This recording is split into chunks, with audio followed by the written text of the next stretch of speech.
Hello, everyone. Welcome to the Packer Universe podcast, aka the Pup List. We're a Green Bay Packers fan podcast that brings you topical and relevant Packers news, but of course, along with our most humble, subjective opinions. This is episode 304. We're recording this on a Wednesday, February 12th, 2025. This is a video episode, so go over to YouTube and check it out if you're listening on the podcast. It's Super Bowl plus 3 days after the Super Bowl. We watched the Eagles beat up on the Chiefs in Super Bowl 59. We'll chat about that and also some other Packers topics. I'm your host, Tay, and joining me on the comms and the vids tonight is our one and only Ren. What up, Tay? How we doing? How you feeling after Super Bowl licks 59? Licks. The only, Pat Mahomes, speaking of licks, he was took his getting those in Super Bowl 59. Tay. It was not Pat's best day as a professional in the NFL, and maybe his worst I've ever seen. So, what were your first takeaways, Tay, watching that game on Sunday? Well, I did watch a bunch of it. I missed like the last fourth quarter and a little bit of the third because I was driving home.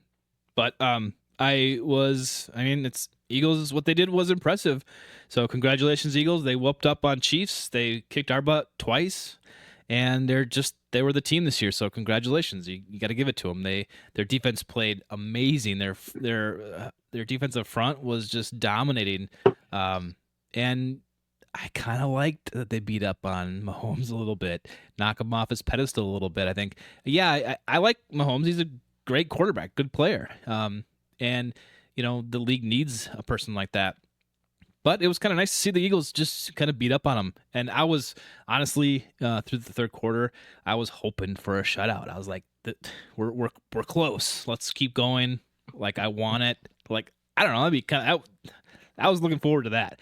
But I had to leave the party that I was at, and then by the time I got home, I just never turned the game on again. And when I was driving, I heard that the Chiefs scored, and I was like, Now that there's no chance of a shutout, I'm actually less likely to turn it back on. So I didn't mind the whole defensive, Eagles game. Like I kind of liked it. I was having fun with it. The first offensive pass interference on AJ Brown, I was like, what? Ooh, I was ready to flip the table, right? Like, this is BS, Like, so that from that moment on, I knew that I was deep in my heart, I was rooting for the Eagles to beat the Chiefs. And that's kind of how it went I was like, okay, well, now I know how I feel, right? When something goes, against the Eagles and for the Chiefs, how do I feel about that? Well, so I was kind of just rooting for the Eagles the whole time, I think, subconsciously. So that's why I didn't mind the score the way it was. I was trying to watch the ads and stuff, but I thought those were pretty lame. I kind of checked out during the halftime. I was just like, whatever. So for me, the Super Bowl came and went. It was pretty uneventful for myself. Obviously missed that the Packers weren't in it, but next year. But I don't know. Like, give me your some of your takes on the Super Bowl. Did you like the game? Did you watch it? Did you root for the Eagles secretly, like Tay here, or what? My youngest he picked a side. He went with a bird team. That only one in it. Being the Eagles. Fly Eagles fly, Tay. Yep. I was still rooting for the Chiefs, and honestly, I didn't care though. I was like, ooh, yeah, oh, ooh, ooh. I was doing a lot of Romo, like just just a lot of this. Whoa, wow, just like wow, this game is bad. And eventually, you're just like, it's not gonna happen for KC. They're not gonna get into this thing. It's just it's just over. I mean, you had to really feel like, wow, what a defensive performance. And a rebound too. They were, bottom 5 defense in 2023, and Vic Fangio, son of Philadelphia, comes in and wins his first Super Bowl as a coordinator anywhere. And he brought these sim pressure looks, and they never blitzed. And you could see that too. My son was talking about it. Oh, they're going to come, and I'm like, no, they're just showing that. Watch them back off and drop. That's all they had to do. Tay, when you can rush 4 and you can drop your other 7, it's Yeah. incredible.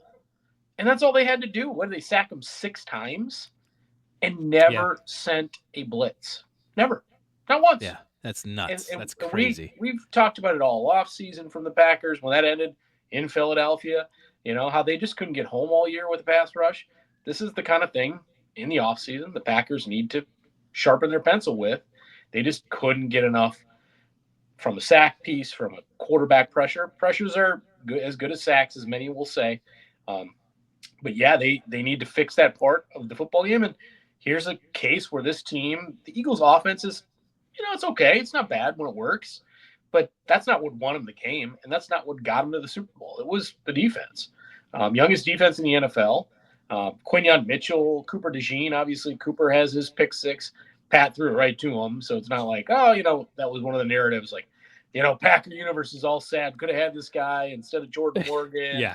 That was a And good sure, hot it hour. would have been nice, because at this point, Jordan Morgan, not much. I mean, he could still turn out. We'll see. Clearly, you need offensive linemen, a la the Chiefs. And that was the part of the Chiefs that blew my mind. And I think the only thing I tweeted in the game is you've got a very good to great O line for Kansas City. That's talked about. And I think they have 2 All Pros in that line tag, and they were awful. They just couldn't stop a guy, and you're like, what is your problem? You got Kelsey in to help pick stuff up, and it's still, I don't know. It Not was helping. brutal, man.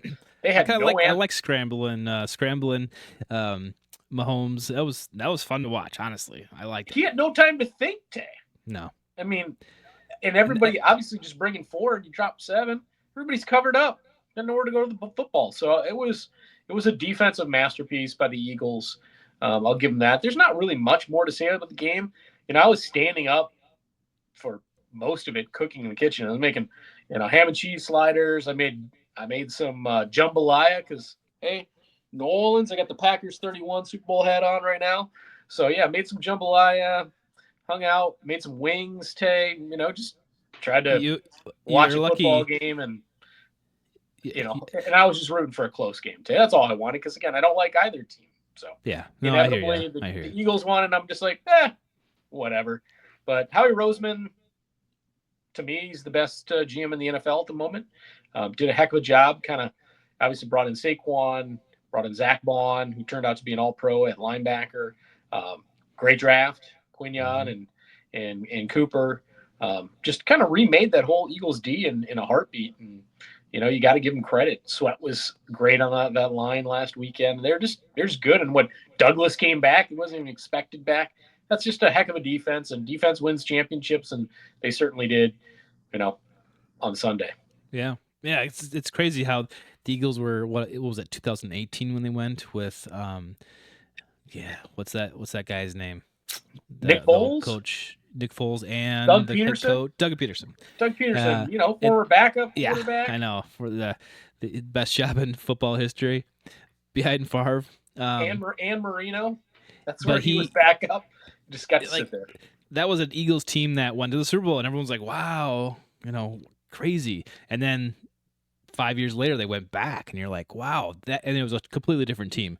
Now it's not necessarily completely different, but they have a lot of different parts and like Yeah. obviously good free agent pickups, good draft class, that you can get back, and they did. So And congratulations to them. So yeah, that's how you do it. in that time, Tate, 3 Super Bowl appearances. I mean, Packers got to be a little bit Yeah. jealous and Hmm. irritated that we're not getting to the Super Bowl more often than they have. Especially, we talked about ad nauseum for all those years.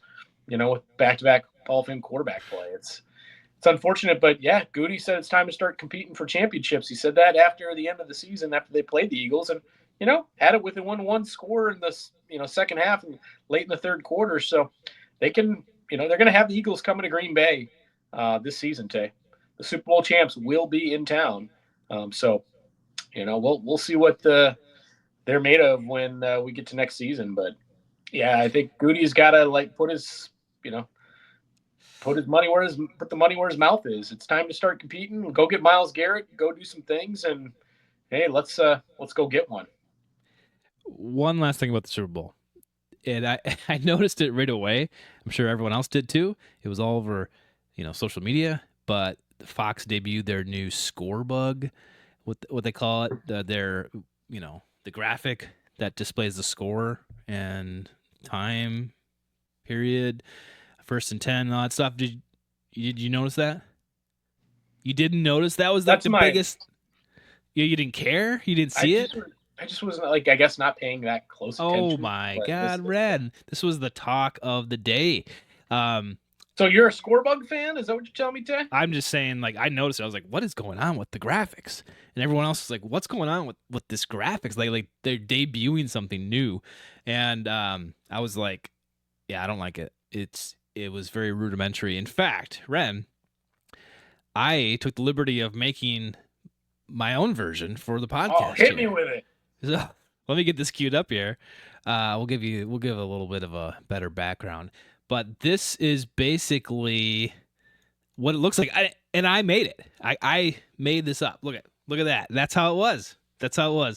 And it was like basic, really rudimentary graphics. They had like 1st and 10 there above the team, and that was it. And people did not like it. Tay, And I already got a 10-0 lead on you there. Fix that up.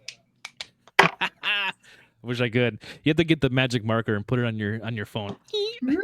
Get a little Cosby pen there. Oh, that can't say that. Oh, sorry. No. Oh. No. Yeah. But yeah, I kind of like this. It's like, a little matchup here between Tay and Ren. Well, if we're gonna use this, I'm just gonna put this on here. A little advertising for us. Boom. Yeah, I'll leave this up here for the rest of the episode. Yeah, it took you a long time to work on, just like the people over at Fox. Yeah, exactly. It was like, oh, the intern day. Give it to the intern. Let's see what he can spit out. Literally, like, I see people going like, it took me, 1 minute to replicate that in whatever program they're using, and it didn't take me very long either. I guess the point I want to make about it is that I noticed it right away, and it caught me off guard, and I was like focused on it. Where typically I'm not paying attention. I don't even notice until I deliberately look at it and say, "Wow, that's kind of nice," or "That kind of stinks." One way or the other. This one, I'm like, "What is happening on the screen here? What did someone like goof up?" But I think that's kind of everyone's opinion. It's like, well, you don't notice it until it's like bad or something. In your face. In we your are face. in the fifth quarter, though, Tay. Yep, the fifth quarter. 12:65. That's right. A la Lambeau Field, yes. That's right. A little Easter egg Ren uncovered there, so good job. But still, 0-0. Pat myself on the back there, Tay. That's right. So anyway, this was another topic of discussion during the Super Bowl and afterwards. Is like, are they just testing the waters here? Are they gonna actually go through with this? And is this their new thing? So I think they could do better. It's it's not. If I notice it and it bothers me, then there's something wrong with it. I think that goes for most fans. But let's move on. Super Bowl week also brings other things with it, Ren, and that is the NFL honors. And I know that you wanted to highlight a certain person, certain Packer, that finally got what he deserved this year. And that is our boy, Sterling Sharpe, number 84 for the Green Bay Packers, who played 7 seasons, kind of spanned that Mikowski era into the Brett Favre era. We've always thought that he should be in the Hall of Fame, forever, ever since 5 years after he got out in 94. I think every wide receiver that went in after him is kind of like, well, aren't you looking at this guy? And not just because we're Packers fans, but I think if you look at the stats and stuff, it does prove itself. He should be in there. And I know if anybody has been watching social media over the last week, you've seen his brother, Shannon Sharpe, who got into the Hall of Fame well before Sterling, I think 13 years ago, something like that. Yep. He really was kind of also at the center of this, just giving his brother absolute credit. A lot of it was tear-jerking stuff. Made you a little misty, but I was soaking it in. I know you were too. But Sterling finally got into the Hall of Fame. He got his jacket, and I guess we can only say congratulations, and well deserved. 100%. Congratulations to Sterling. It obviously took way too long. Uh, if he wasn't the best receiver of his generation in time, he was the second best, only to Jerry Rice. I mean, that's how good Sterling Sharpe was in the 7 seasons he did play in the NFL. You want to go look at all the stats? I'm going to read some off. J.R. Radcliffe's got a piece on JS Online. Really great anecdotes about Sterling's career, but I got a ton. One of the cases is against a guy like Sterling Sharpe is always, did he play long enough, right? Yeah. Yeah. Did he have enough of a sample size? Well, his brother played with a guy, Terrell Davis, who also is in the NFL Hall of Fame, and he played in 7 seasons as well. But Terrell Davis had a fantastic career, and it was like there and gone, right? It's kind of like CJ2K. We remember him, and then we didn't. He's just a anecdote in our mind. But of that 7 seasons, the part I found interesting was that Terrell Davis played in 76 games. Sterling Sharpe played in 112. In fact, he never missed a game in any season he played.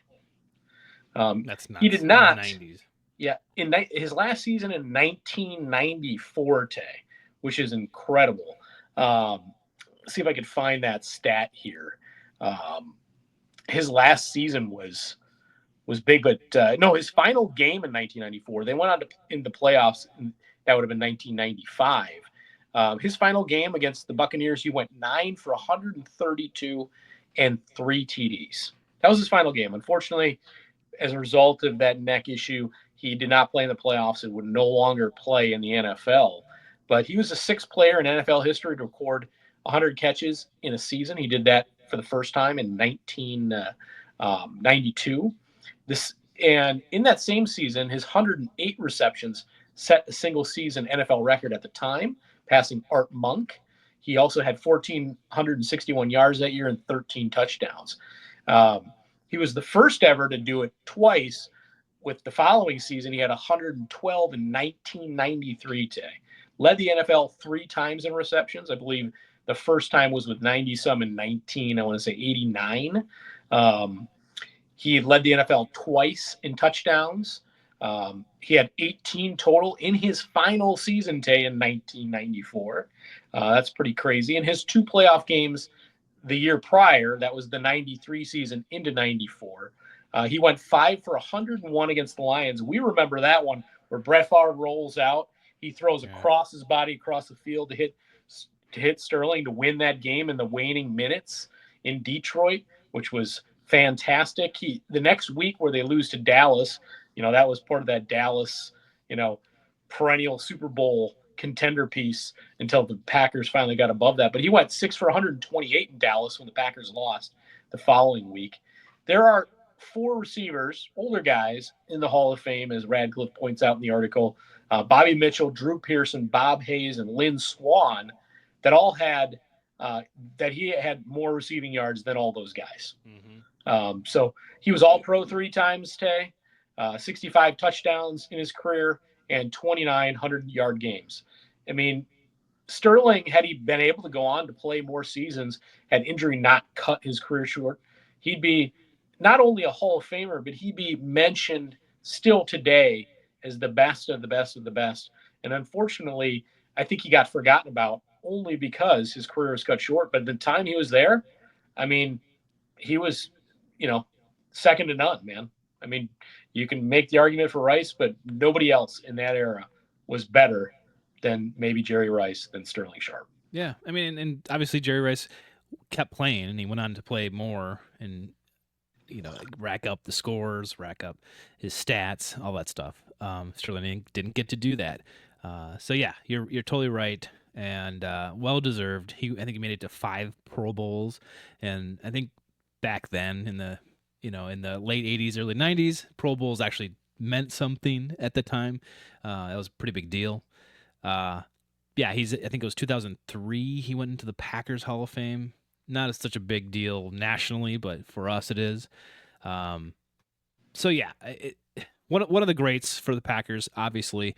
But I know that there are a lot of players, coaches that really knew of this guy and they wanted him in, and they knew he should be in.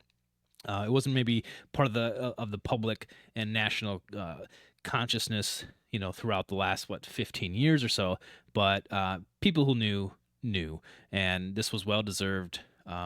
And you got people like Lynn Swan, who that was back when like in the '70s with the Steelers. And it's like when you look 14 at those game classic, seasons. Yep. yeah, and so it's like those classic players, I think, tend to get in. Yeah, they were great, but if you compared them to stats and stuff now, it's apples and oranges.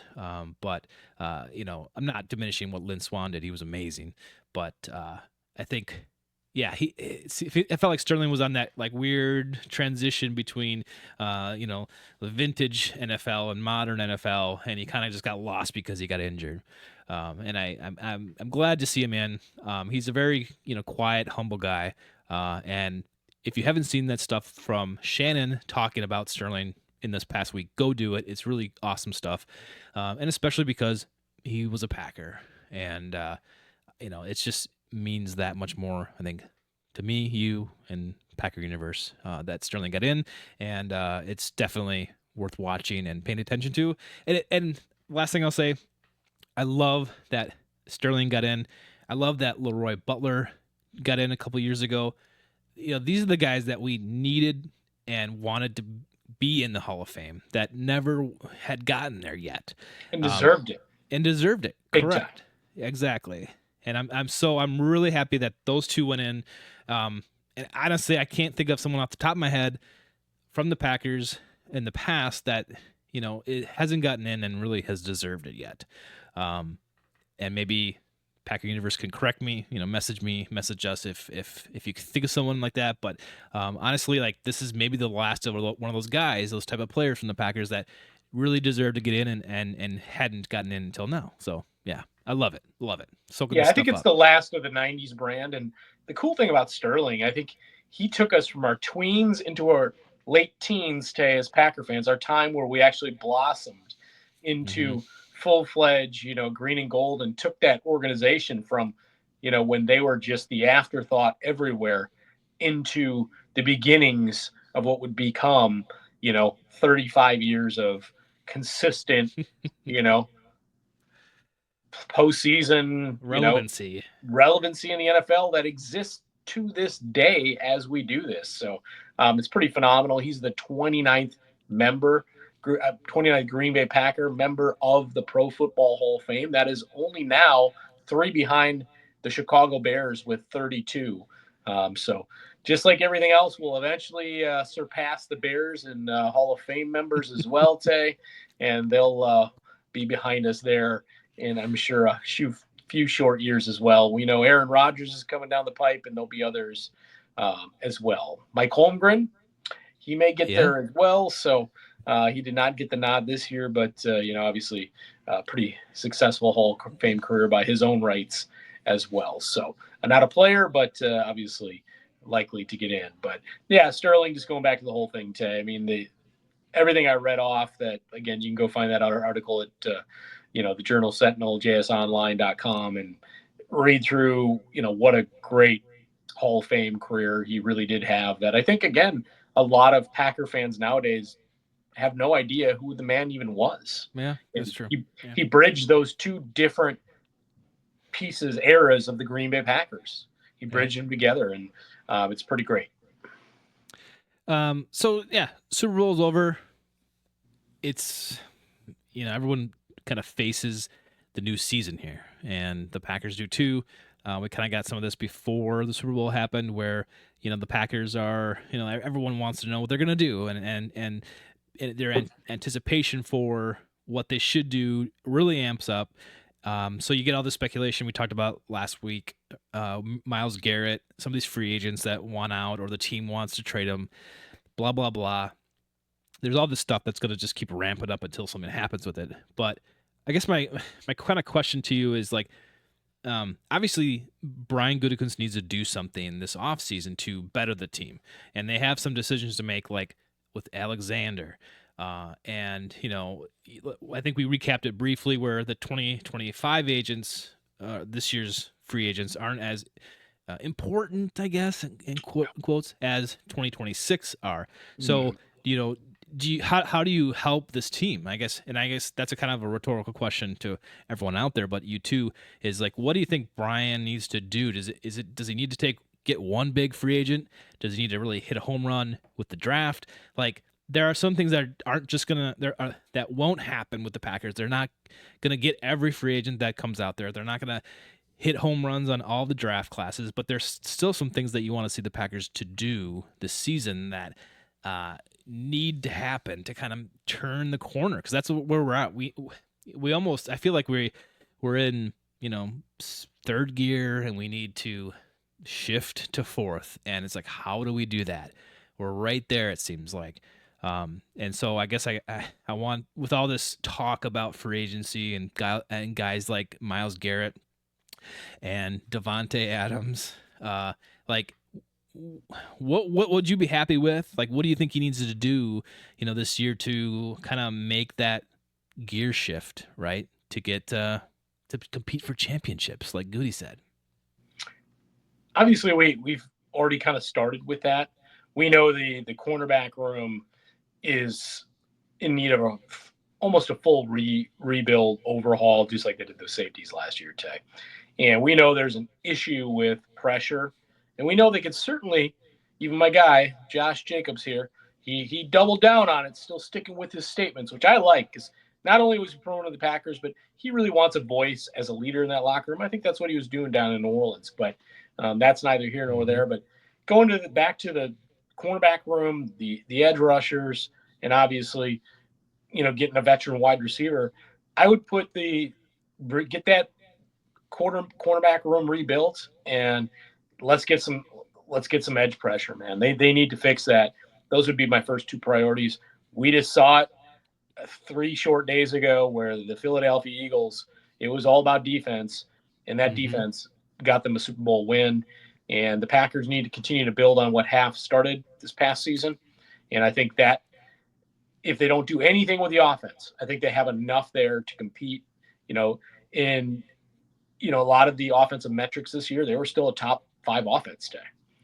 So with Josh there, obviously getting the two tight ends involved, having maybe you draft another wide receiver, but having the room you have at least for another season, I think you can get away with it, more so than just ignoring the cornerback and edge problem that is a pretty glaring thing at this point in time. That's what I would do. Yeah, no, those are some good points, and I think those are the things that Goody has to figure out. I would love to see, and my mind goes between, like, do you get a wide receiver just to have another weapon there that maybe is more consistent because you need it, or is it coaching? Is it strategy? Is it game planning on the offensive side that needs tweaking? We won't ever know that until we see, actual production. But the wide receiver thing always comes up, and I think, like, right now it feels stale or stagnant with the wide receiver development. And I think Packer fans want to see something done with that. And I could see drafting one, yes, but I also can see going to get a veteran at least to be like, we need some help here. And I think just availability for these wide receivers. I mean, that felt off this season. Not, some players just weren't around. Dobbs, I mean, Watson, what they finish the Eagles game with in Philly, Tay? I think it was Melton and Heath were your two main targets at right? wide receiver to end that game, Tay. The last half, it was basically those two guys. Yep. So, and I mentioned, in previous episodes, after this season, 4 of those guys, Watson, Dobbs, Wicks, and Heath, all those contracts are up. Four Yep. guys. Yep. So they should address it. But I'm just saying, where would I prioritize it? I'd go with those 2 spots on defense first. And then, yeah, it'd be a blessing. And it'd be, hey, and again, if Brian's doing the work and he wants to compete for championships, he's going to address all 3 of those things and do a good job at it all. Maybe you do 2 in free agency via that and or trade, and then some of it in the draft. But he's got his hands full. And one of the big questions all week and talked about on a number of shows, it was on every show I think I listened to on Monday, which I want to ask you, is after you watch the Eagles beat the Chiefs today, we'll finish it out here. Do you think the Packers are closer to the Eagles now that you saw that, or further away? Um, Now having seen what the Eagles did in that Super Bowl, what do you think they're not that far from being able to compete with a team like that to get to the big dance, or is it? Do you now maybe have more questions? Well, yes, I'll get to that in a second. What I saw a lot of on Sunday night was, well, where's all the accolades and the respect that the Packers held them to 22 points, in that last game, and it's like, I don't know. Sometimes I think, you know, Packers, fandom likes to either like protect themselves or defense mechanisms. Like, oh yeah, well we held them, to that, and then you saw the Chiefs give up all these points. Well, I don't know. That doesn't necessarily track for me. I still think the whole game, and if you want to go way back to week one, you can. But watching that game, it's just like, okay, we lost, but then you see the Eagles just dominate the Chiefs. And to answer your question, I think they're further away from it than closer. I think they need to. I think Brian's job is in the spotlight right now. Jair probably not going to be around. You have to work on that pass rush. I honestly think that the pass rush probably almost takes center stage at the moment. I think they can always pick up people and make the secondary work. And if the front four are getting there, it takes less pressure off the secondary. But I think that's probably where it really needs to happen. That's why everyone's kind of focusing on Myles Garrett. But I still think they have more to do. I have more questions, and I worry a little bit more now after the Super Bowl watching the Eagles dominate the Chiefs. Yeah, don't worry, Tay. The Packers are going to end up with a pretty washed up Khalil Mack at age 33, 34, and Cooper that Kupp on the other side. That'll be the answer in free agency, and you'd be like, yeah, sure, he'll have a sack here and there, but that's not how you get it done. That's not going to win you championships. Put it that way. That's a Band-Aid, not a fix. So I hope it's not something like that.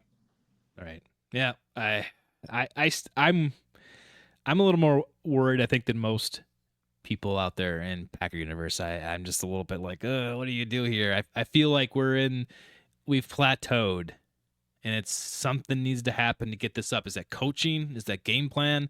Is that adding more players like we did last year? It's really hard to say.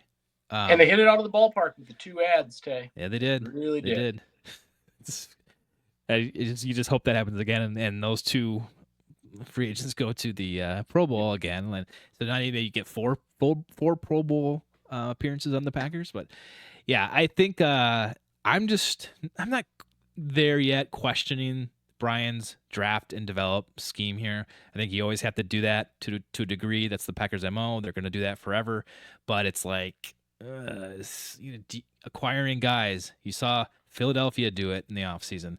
Like, that also helps, and everyone knows it. So you have to pick the right ones. And I will say I don't think Brian is Ted.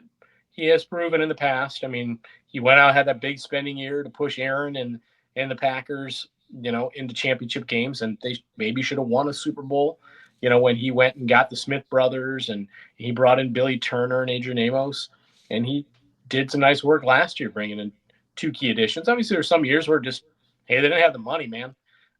They kicked a lot of cans, Tay. But I don't think he's afraid to, so we'll see what happens. He does still believe in draft and develop, and you always should. It should be your core principle, but now you're here, and go get it. That's right. Well, we'll be around. We'll be putting out content and episodes throughout the off season. So I appreciate it. If you care to hit us up on socials, do so. Otherwise, if you haven't subscribed yet, please do that. Head it over to YouTube and also become a subscriber over there. We would really appreciate it. And then, of course, tell a friend, tell a Packers friend or family member about us. We always like to have new viewers and watchers. Yeah, Tay, I don't have anything else to say. So until episode 305, Tay, on the pup list.